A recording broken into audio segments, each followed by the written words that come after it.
lang nga ito eh. Ha? Napamantay 30 minutos. So, yatag na kong pra GR, 30 minutos lang brad. Sa isa ka topic. No? Sa pang topic brad? Trinity. Okay.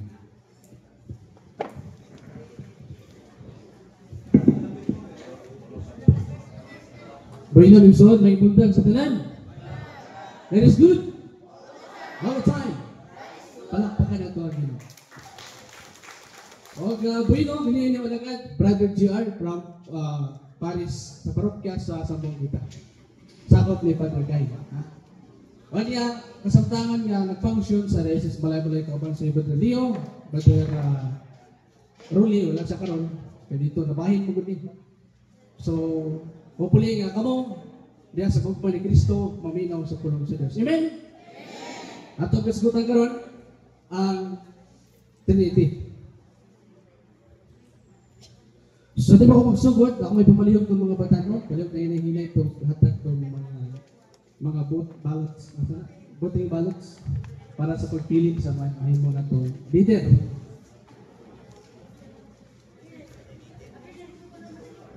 Santisima Trinidad, mga pagsubak na angay tubagon sa mga defensor, mga pagsubak, una gito sa pagsubak. Kaya doon ay mga atong mga silingan diyan, nandiikit na sa katuran eh. Apan doon ato ang na. Wala klaro gitudlo ang Trinity diya sa Biblia. Wa ko nang mabasa, wa sila sa basa. Wa sila kabasa. O diyan, ikatuwa ang nilang pagsubak, ang doktrina kay usara human, ang doktrina kay usar kay human invention nga gisumpay lang sa kasaysayan. Mo na ilang pagsumpak. Sunod, ang konsepto sa Trinity nag-develop lang sa Council of Nicaea sa tuig 325 in the year of the Lord. Dili gikan mismo sa Biblia. Mo kanila ilang pagsumpak. Matod pa sa Deuteronomio 6:4, usara ang Ginoo. So usara ang Ginoo. Wala supak usara gyud. Oh, what is supak ana? Usara gyud Ginoo.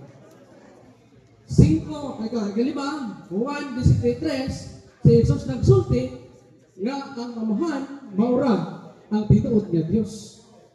So dili kuno Trinity kay usara. Sumo po na ilaha. So masapit ta na. Unsa man ang Trinidad? Atong himay-himayon.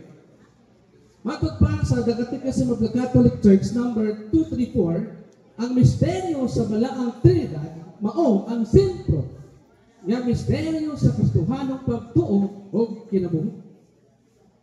So ang sentro kuno sa itong pagtuo ang huling Trinity. Duhang pagtulunan, mao ang usa ka Dios nga ilang guban sa tulo ka mga persona. Matod pa sa The Catechism of the Catholic Church number 253. So tulog ka persona sa usa ka Dios. Ngayon dito ng mga INC, may tatlo ba na Diyos? Tulog ka persona. Amahan nga Diyos. Mabasa na sa ikaduhang Pedro 1:7. God the Father, man lalalang.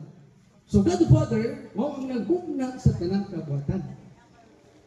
Dayon, anak nga Dios, Hebreo 1:8, God the Son, one is Kristo, manluluwas.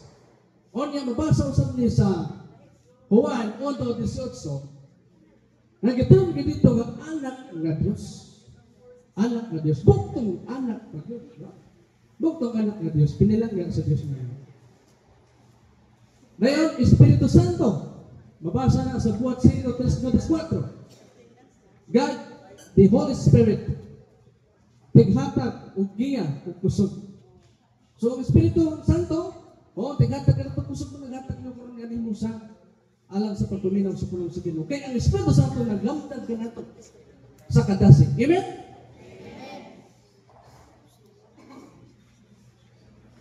Muna siya ang dagway sa Holy Trinity.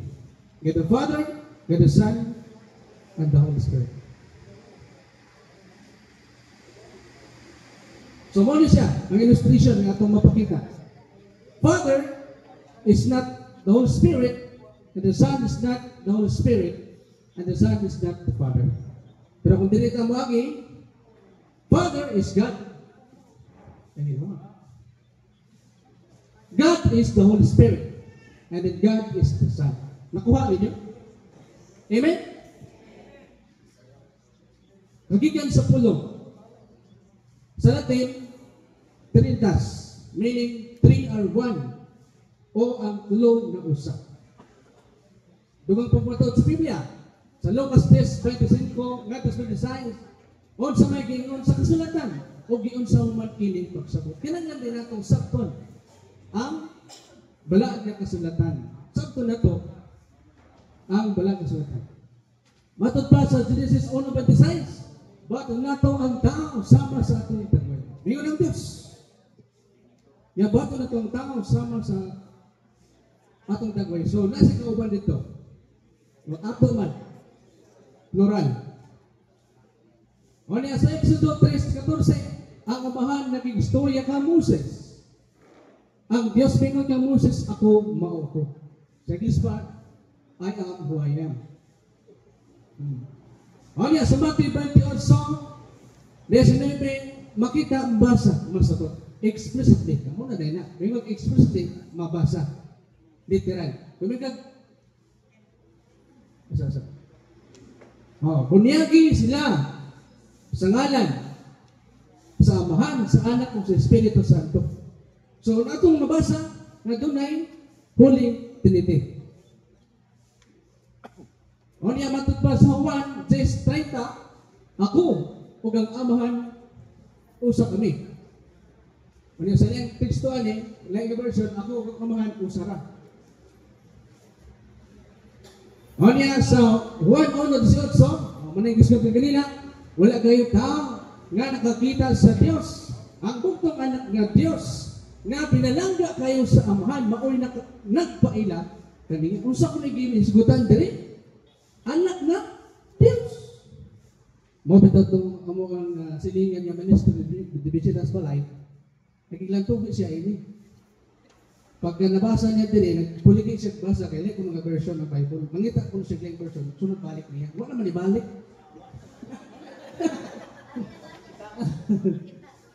O niya sa puwat 3:2, mingon kanila ang Espiritu Santo. Usa gayot kay persona ang Espiritu Santo kay naging-istorya man. Di ba? Makig-istorya ang Espiritu Santo. Kabantay man na mag-ampong mo. Medyo adunay tingog, ganun ba tingog?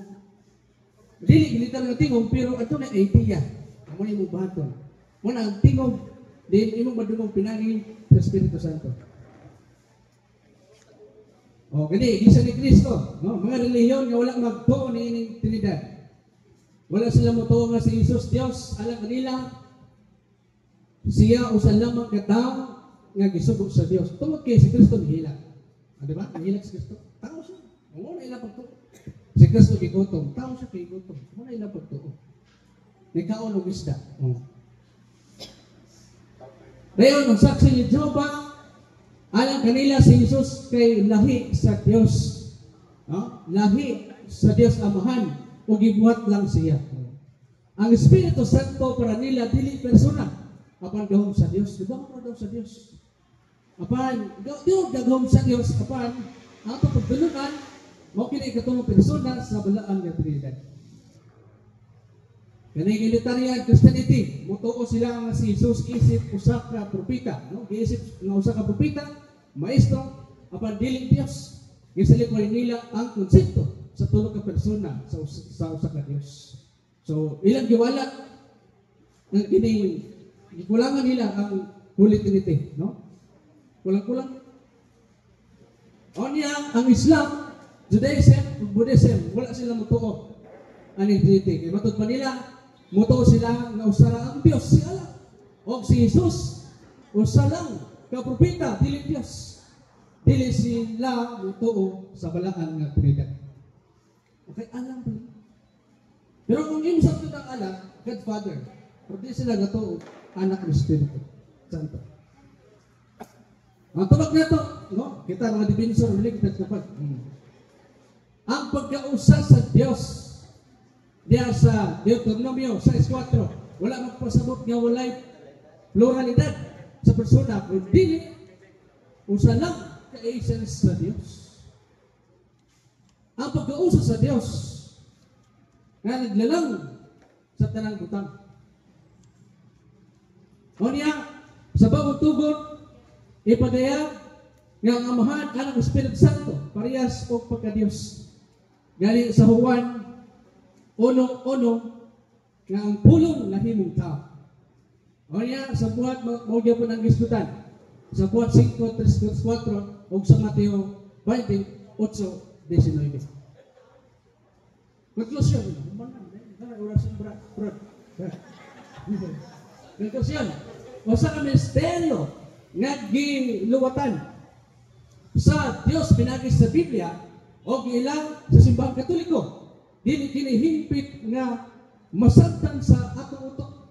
Apan pinagi sa pagtuo, atong madawat nga usa ka Dios nagapadayag sa iyang kaugalingon sa tulong ka persona, ang Amahan, Anak o Espiritu.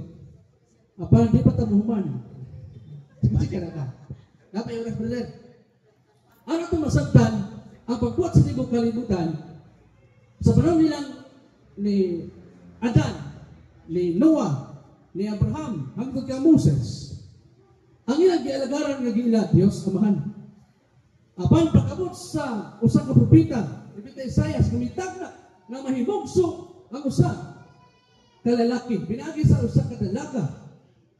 Gitag na nga mahimugso ang manluluwas. O katong manluluwas, pinagi ni Maria, Santa Maria, nahimong adunanay Dios nga anak. Nga mo'y muluwas kanimo o kanako. So, Amahan, anak na. Karon kay nagsaad man si Kristo nga ato magauban hangtod sa katapusan sa panahon. Ngitayo pa niya mga apostoles, mingon siya, dawata ang Espiritu Santo. So, unsa na may naa? Tulo ka Diyos, isa ka Diyos. Isa ka Diyos, nga bright mo dahil. So, di natapos ang sibilan ng nagingon, ang balaang Trinidad. Mayang ko ito sa mga.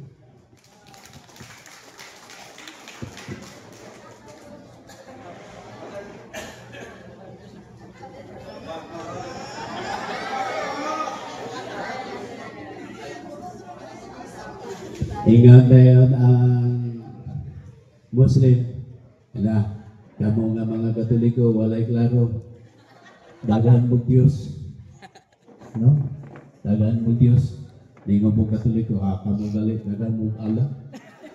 Ala una, alas 2, alas 3, alas 4, alas 5. Mas daghan nyo. Kamo po, limon juice. Apple juice. Bitaw, ang Trinity, sumala sa giingon, no? Ni Bradleo, GR, ingon siya nga sa ka-Diyos, dunay tulo ka persona. Father, Son, Holy Spirit. The Father, matupan niya, is not the Son. The Son is not the Father. The Son is not the Holy Spirit. The Holy Spirit is not the Son. The Holy Spirit is not the Father. Lipog na sila sugod. Lipog na sugod. Laming ang tanig drawing nyo na to. Drawing to, atras bro. Ano to?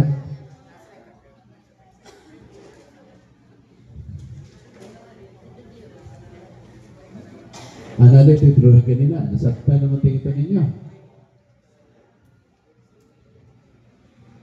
Kaliyan to mga doon kaning problema ning ilang atake ron sa una pag hindi nga panahon. Kaning kana the Father is not the Son, the Son is not the Father, the Son is not the Holy Spirit.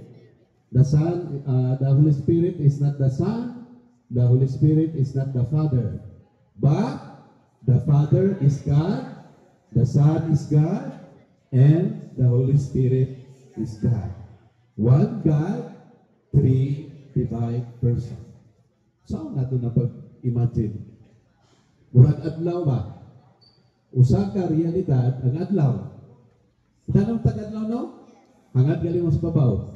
Ayaw sa kong ilok tanaw.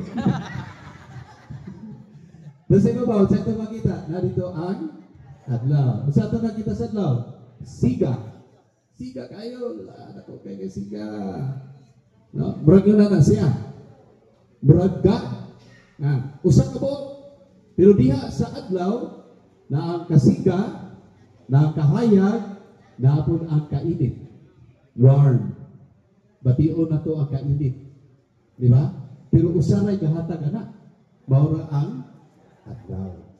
Ang adlaw, sika kayo, kalayo, naghatag ka init, naghatag og kahayag. Pero usaray pinugdan, mao ang adlaw. Ana, ganahan kayo kung maglipo na yung sunod. Sige. Nasama na ha? Usa ka Diyos, doon ay tulo ka persona, the Father, the Son, and the Holy Spirit. Sa una mong doon ay problema. Usa ka pare, mapunay pare kaya po'y badlungon. Pagkatong sa 1500s, pare kaya po'y badlungon. Kitsa mo to? Reformist, si Martin Luther. Pare kaya po to. Badlungon kaya po. Pero bright man ko kayo. Bright man. Kaya ito po, sa wala pa, sa 2nd century Christian era, padulong sa 3rd century to 4th century, doon may problema gyapon. Pare gyapon. Si Father Arius. Si Arius, may unang panudlo, kanang gitawag na ito, Arianism. Arianismo. Nagtudlo siya na si Kristo, dili Diyos. Tao lang siya. Huwag mo na gitudlo sa upat karon. Sa ato pa, sa nang tuiga, 2025, unya gitudlo na ni Arius kaniya to 300 AD. So i-minus na pila na katuig ang binabay. Tingnan na nakatigulan na ilang gipalakaw na problema. Nakaraan kay sa tanan. Nga gitubag na kinsa nagtubag na? Ang Council of Nicaea. Ang Council of Nicaea. Mao na nga doon na dahil ang puon kada Domingo, Nicaean Creed. Kami mabayas mo, wala. Aging tubag na sa problema kaniadto against Arianism. Ato daw ang puon. Nagato ako. Hindi? Sa tanama makita o pili makita. Si Jesucristo. Gianak samahan sa wala pay. Diyos gikan sa Diyos, kahayag gikan sa kahayag, matuod nga Diyos gikan sa Diyos na matuod. Wala pa kayo isa na. Mga siya. Hayaan na nato basiyon. Balik ta sa first chapter of John. Gospel of John. In the beginning was the Word, and the Word was with God, and the Word was God, and the Word was made flesh, and dwelt among us. Kinsa man nga word, kinsa nga pulong nga nahimong tao. Mao si Kristo. Si Judas. Jesus. Kamalungang tigkaniuto na ang bungol-bungol. Pulong! Sa sinuganan mo ang pulong uban sa Diyos, ug ang pulong Diyos, ug ang pulong na himong tao, ug ni puyo uban kanato. Mauna siya. Mauna ang atong Ginoong Hesus. So, gipukan ang pagtulog ang Arianismo pinaagi sa pagdeklara sa Konsilyo sa Nicaea. 3 to 5 man siguro na. Council 3 to 5. No? Inganayin sila. Oy, ang kapatawag maguna na si Constantine Manggod. Constantine, pero di ko pa ba yung Constantine? Tista mag-islo na lang para hindi mo malipong kung sabot. Dihan ako to. No? So, inyo nang nasabtan karon nga si Jesus, gikan yun sa Diyos, nga di makita. Kung sa dito, sa naisentry, nindot man to kayo? Ito, yanak sa samahan sa wala pa'y katuigan. Eternity, bawat sa bato na eternity. Wala pa'y tao na siya. Gianak sa Diyos sa wala pa'y giamahan sa wala pa'y katuigan. Diyos gikan. So ang tanan gikan niya is puno, nahimong tao. Oh. Lain man yung tao, kaya gikan na to, magkuhan man ta, tao magyapon. No? Say tao. Oh. Pero ang gikan kaniya, balaan na sa, no? Balaan na sa. Nabihan na sa kutob, kay daghang pangidugan na po. Sige. At sa mani, ito ta? Sige, mani ito. Namay pangutada, sige daw.